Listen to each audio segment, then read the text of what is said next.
बिहार में उपेंद्र कुशवाहा और भोजपुरी एक्टर पवन सिंह की बैठक खत्म हो गई है। बैठक के बाद विनोद तावड़े ने कहा कि पवन सिंह बीजेपी में थे और बीजेपी में ही रहेंगे। तो कम से कम एक बात तो स्पष्ट हो गई है कि बीजेपी से चाहे कुछ भी विवाद रहा हो, लेकिन वो थे बीजेपी में और उसी में रहेंगे। विनोद तावड़े ने ये बयान दिया है। बैठक के बाद बीजेपी प्रभारी विनोद तावड़े का यह बड़ा बयान, पवन सिंह बीजेपी में थे और आगे भी इसी में बने रहेंगे। ये औपचारिक मुलाकात उपेंद्र कुशवाहा और पवन सिंह के बीच अब से कुछ ही देर पहले खत्म हुई है। बिहार में चुनाव लड़ सकते हैं एक्टर पवन सिंह और उनकी लोकप्रियता को देखते हुए उसी हिसाब से उन्हें टिकट भी दिया जाएगा।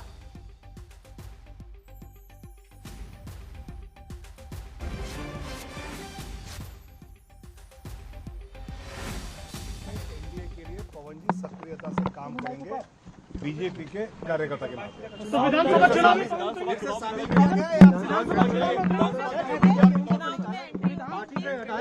एनडीए के लिए पवन जी सक्रियता से काम करेंगे बीजेपी के कार्यकर्ता के नाते। विधानसभा चुनाव में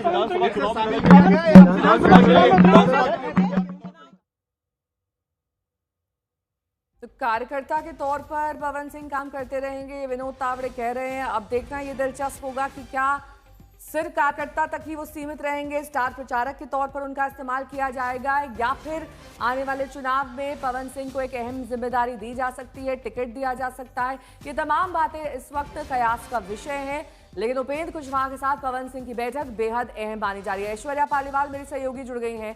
ऐश्वर्या, कार्यकर्ता के तौर पर काम करेंगे, इस बात के क्या मायने हैं? क्या टिकट नहीं मिलेगा उन्हें?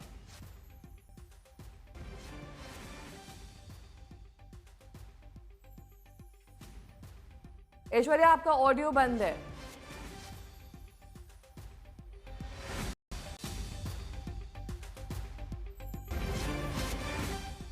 क्लियर हो चुकी है, वो ये है कि ये एनडीए के साथ जुड़े हुए हैं।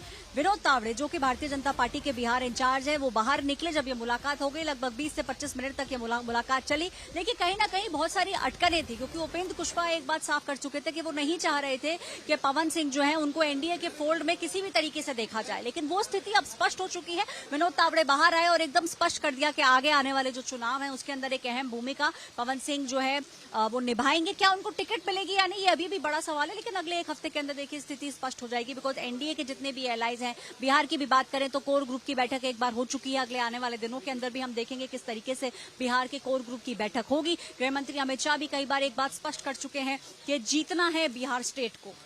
तो इन सब चीजों को ध्यान में रखते हुए ये जो मुलाकात थी बहुत अहम थी। 20-25 मिनट तक ये मुलाकात चली उपेंद्र कुशवाहा और पवन सिंह, जिनके बीच में मनमुटाव था। क्योंकि देखिए लोकसभा चुनाव की बात करें तो उपेंद्र कुशवाहा के हारने का कारण पवन सिंह ही थे। अब उनको वापस फोल्ड में ले लिया गया है। क्या उनको टिकट मिलेगी या नहीं, वो तो लड़ना चाहते हैं। जो हमें समझ आता है आरा से, वो चाह रहे हैं कि उनको एक सीट उनको जो है टिकट मिल जाए। क्या वो मिलेगी या नहीं, ये तो जब बैठक होगी तब पता चलेगा। लेकिन एक चीज स्पष्ट है, एनडीए के फोल्ड के अंदर पवन सिंह वापस है। एकदम क्लियर लाइन ये ले ली गई है। बिल्कुल, और अब ये भी देखना होगा कि संदेश क्या जाता है। अमरेंद्र प्रताप सिंह जो कि आरा से विधायक हैं, 5 बार के विधायक रहे हैं, क्या उनका टिकट काटकर पवन सिंह को वहां से उतारा जा सकता है? ये अभी बहुत सारे खेल हैं, देखिए चुनाव के वक्त वो सब नजर आएंगे।